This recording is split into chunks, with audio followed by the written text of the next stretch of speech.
The Mycenaean warrior.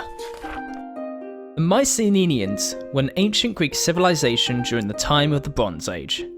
Being made up of several kingdoms, the most prominent being Mycenae, the Mycenaeans invested heavily into warfare, and as a result will later inspire the military traditions of classical era ancient Greece, as well as the epic poems of Homer.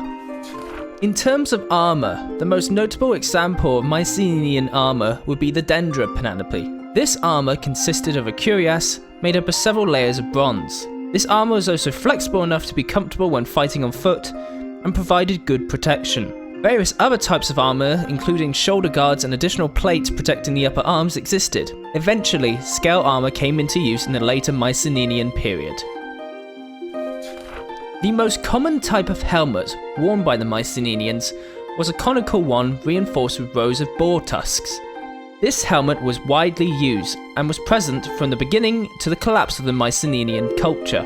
The helmet was made up of a felt-linned leather cap with several rows of boar tusks sewn into it. Bronze helmets were also used, with some having large cheek guards. The cheek guards and helmet's lower edge often had padding to make the helmet more comfortable and to help absorb blows from enemy weapons. An early Mycenaean warrior would utilize a tower shield, which was a large shield that covered almost the entire body.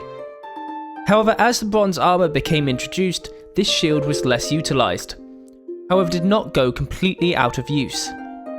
The so-called figure of 8 shields became the most common type of Mycenaean shields. These shields were made up of several layers of bull hide and in some cases were reinforced with bronze plates. Later on, smaller circular shields, or almost circular with a cut out part from the lower edge, were adopted. In terms of weaponry, spears were the most used. These were initially long, more than 3 meters, and probably used with both hands.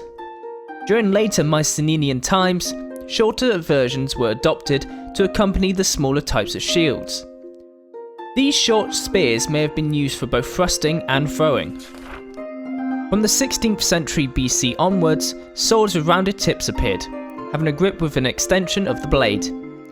These swords were 130 centimeters long. Another type of sword was a single-edged sword made from a solid piece of bronze. This sword was shorter and was probably used for close-quarters combat.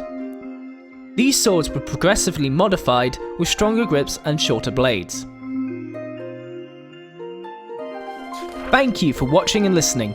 Be sure to comment down below what types of historical warfare you would like to see next. Be sure to like, comment and subscribe. I've been the Ancient History Guy, and as always, I'll be seeing you later.